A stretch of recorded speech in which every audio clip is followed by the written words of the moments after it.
In the mist-shrouded Carpathian mountains of Romania, where tales of ancient evils whispered through the pines and echoed off crumbling castle walls, there existed a legend that transcended mortal time, a legend that bore the name Dracula. Count Dracula, the immortal lord of the night, was more than a mere creation of Bram Stoker's pen. He was a figure rooted deeply in history. Entwined with the life of a man who once walked the earth as Vlad Dracula, Prince of Wallachia. The legend began with a curse, uttered in hushed tones by peasants gathered around fires to ward off the chill of Transylvanian nights. It spoke of a man who had forsaken his humanity in exchange for eternal power, a pact sealed in blood and darkness. From the shadows, Dracula's name echoed fear and fascination in equal measure. But beyond the myths and superstitions lay a truth obscured by centuries of folklore. Vlad Dracula, born in the year 1431 to the noble house of Draculesti, was destined for a life that would be forever etched in the annals of history. His early years were marked by conflict and betrayal, as the young prince navigated the treacherous landscape of 15th century Eastern Europe.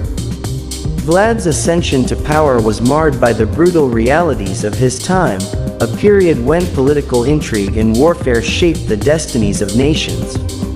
As Prince of Wallachia, he faced adversaries both within and beyond his borders, earning a reputation for ruthlessness in defense of his realm. It was during these tumultuous years that the seeds of his legend were sown, as tales of his cunning strategies and merciless justice spread far and wide. Yet, amidst the chaos of his rule, Vlad Dracula's darkest chapter awaited, a chapter that would forever alter the course of his legacy. In the year 1462, as Ottoman forces threatened to engulf his lands, Vlad embarked on a campaign of terror that would earn him the moniker by which he would be forever remembered, Vlad the Impaler. The brutality of his methods knew no bounds, as he unleashed a reign of terror upon his enemies, impaling thousands as a warning to those who dared defy him. His actions, while effective in repelling invaders, would stain his name with infamy for centuries to come. But it was not merely his deeds on the battlefield that etched Vlad Dracula into the annals of horror. It was whispered that he possessed a darkness within him, a thirst for power that transcended mortal boundaries. Legends spoke of his communion with dark forces, of rituals conducted beneath the shadow of the Carpathians, where he sought to defy the very laws of nature. As the mists of time descended upon his tale, Vlad Dracula became indistinguishable from the figure immortalized in literature, a figure who would haunt the dreams of generations to come. His story, a tapestry woven from threads of history and myth, revealed a man torn between duty and damnation, a man whose legacy would endure long after his mortal flesh had turned to dust. Thus, the legend of Dracula was born, a tale of a prince who became a monster, and a monster who became a legend. And as the centuries passed, his name would echo through the corridors of time, a testament to the enduring power of fear and the eternal allure of darkness. In the turbulent geopolitical landscape of 15th century Eastern Europe, the Carpathian Mountains loom ominously over the kingdoms and principalities below. This is the era of shifting alliances, constant warfare, and the emergence of ambitious rulers seeking to carve out their dominions amidst the chaos. Among them is Vlad Dracula, a figure shrouded in myth and legend, whose family origins trace back to a lineage as old as the mountains themselves. The story begins with a recounting of the Draculesti family's ancient origins, dating back to the early medieval period. Legends intertwine with historical records as we delve into the origins of the name, Draculesti, meaning, descendants of the dragon. A nod to their heritage rooted in the ancient Dacian tribes who revered the dragon as a symbol of power and protection. Born in the fortress of Ciasora in Transylvania, Vlad Dracula emerges as a pivotal figure during a time of intense rivalry between the Ottoman Empire, Hungary, and the Kingdom of Poland. His early life is marked by tragedy and political intrigue as he witnesses the assassination of his father, Vlad Dracula, and the struggle for power that ensues within the family. As Vlad matures, he earns a reputation as a fierce warrior and tactician, leading campaigns against invading Ottoman forces and consolidating power within Wallachia. His methods are ruthless, earning him the moniker, Vlad the Impaler, yet his rule is marked by a complex blend of cruelty and a fierce sense of justice against corruption and betrayal. Beyond the battlefield, Vlad Dracula is portrayed as a multifaceted leader whose personality shifts from warrior prince to statesman and patron of the arts. He engages in diplomacy with neighboring rulers while simultaneously confronting internal dissent and external threats.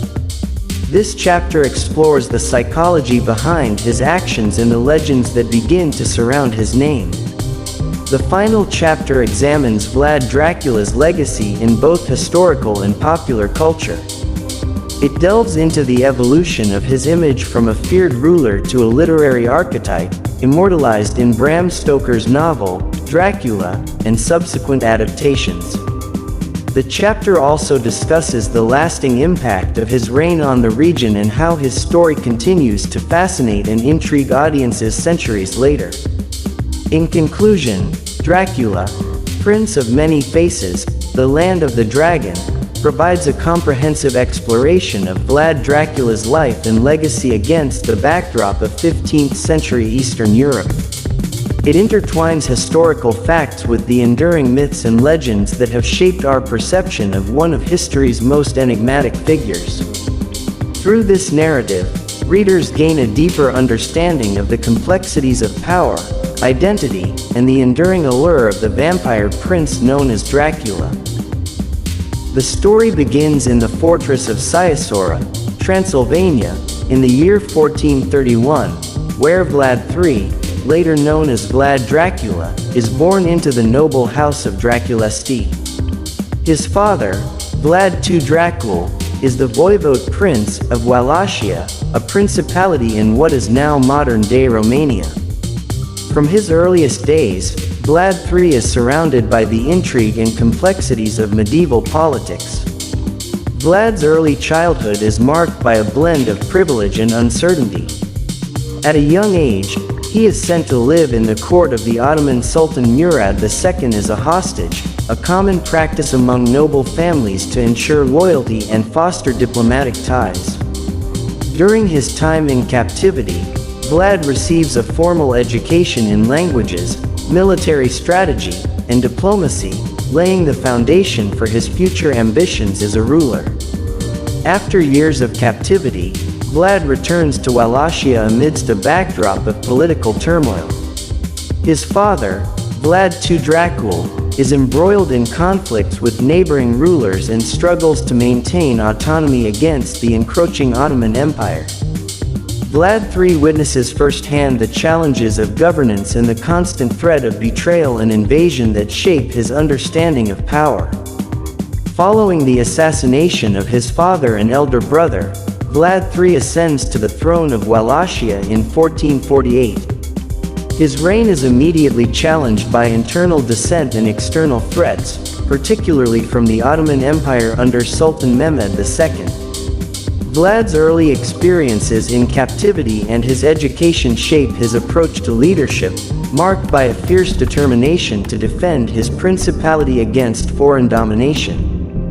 Vlad's reputation as a ruler becomes intertwined with his military tactics, notably his use of impalement as a method of punishment and deterrent against invaders and internal adversaries. This chapter explores the psychology behind Vlad's infamous cruelty and the strategic calculations behind his actions, examining how his upbringing and education influenced his methods of governance. Despite his reputation for brutality, Vlad Dracula also engages in diplomatic efforts to secure alliances and navigate the complex web of alliances and rivalries in Eastern Europe. This chapter explores his interactions with neighboring rulers, including the Kingdom of Hungary and the Principality of Moldavia, highlighting his efforts to balance military strength with diplomatic finesse. The final chapter examines Vlad Dracula's legacy beyond his reign. It discusses how his image evolved over time, from a feared ruler in the context of medieval politics to a symbol of Romanian nationalism and resistance against foreign oppression. The chapter also delves into the enduring fascination with Vlad Dracula in popular culture, particularly in literature and film. Shaping his legacy is a complex figure whose life continues to inspire debate and interpretation. In conclusion, Dracula, Prince of Many Faces, The Education of a Prince, provides a comprehensive exploration of Vlad Dracula's early life, education, and rise to power in the tumultuous landscape of 15th-century Eastern Europe. It delves into the formative influences that shaped his character and leadership style, offering insights into the complexities of medieval politics and the enduring legacy of one of history's most controversial figures. In the year 1431, within the ancient walls of the fortress town of Siasora in Transylvania, a child was born to the noble house of Draculesti. This child, named Vlad, would grow to become one of history's most enigmatic and controversial figures, Vlad III, also known as Vlad Dracula. Vlad's birth was heralded by both hope and uncertainty. His father, Vlad II Dracul, ruled as Voivode Prince of Wallachia, a principality situated in what is now modern-day Romania. The Draculesti family traced its lineage to the ancient Dacian tribes and claimed descent from the dragon, a symbol of power and protection in their culture. From his earliest days, Vlad was surrounded by the intrigue and challenges of medieval politics. His father, Vlad II, was caught in a delicate balancing act between the expanding Ottoman Empire to the south and the Kingdom of Hungary to the west. This geopolitical landscape would profoundly influence Vlad's upbringing and shape his destiny. Vlad's childhood was marked by privilege and turmoil. He grew up in the midst of courtly life, surrounded by tutors and advisors who imparted upon him the skills and knowledge befitting a future ruler. Yet, the constant threat of political upheaval and external aggression loomed over his formative years. At the age of 11, Vlad and his younger brother Radu were sent to the court of Sultan Murad II of the Ottoman Empire as hostages, a common practice among noble families to secure alliances and ensure loyalty. This experience would leave an indelible mark on Vlad's psyche and worldview. Vlad's time in Ottoman captivity was fraught with challenges and hardships. Separated from his homeland and family, he was immersed in a foreign culture and subjected to the strict discipline of the Ottoman court. While his younger brother Radu adapted and even thrived in this environment, Vlad chafed under the constraints of captivity. The Sultan's court provided Vlad with an education in languages, diplomacy, and military strategy, skills that would later prove invaluable during his reign. However, his captivity also fueled a growing resentment towards the Ottomans and a determination to reclaim his rightful place as Prince of Wallachia. After years of captivity, Vlad and Radu were eventually released and returned to Wallachia. However, their homecoming was marred by tragedy and political intrigue. Vlad II Dracul and his eldest son Mircea had been assassinated, plunging Wallachia into chaos. The struggle for power intensified as rival factions vied for control of the principality. Despite his youth, Vlad wasted no time asserting his claim to the Wallachian throne. Drawing upon the lessons learned during his time in Ottoman captivity, he navigated the treacherous waters of court politics and forged alliances with key supporters. In 1448, at the age of 17, Vlad III Dracula ascended to the voivodeship of Wallachia, a position he would hold, albeit intermittently, for much of his life. Vlad's early reign was marked by internal strife and external threats. His rule was contested by rival claimants, including his own half-brother, Vladislav II, who sought to undermine his authority and seize power for himself. The political landscape was further complicated by the shifting alliances between Wallachia, Hungary, and the Ottoman Empire. During this tumultuous period, Vlad demonstrated both cunning and ruthlessness in consolidating his power.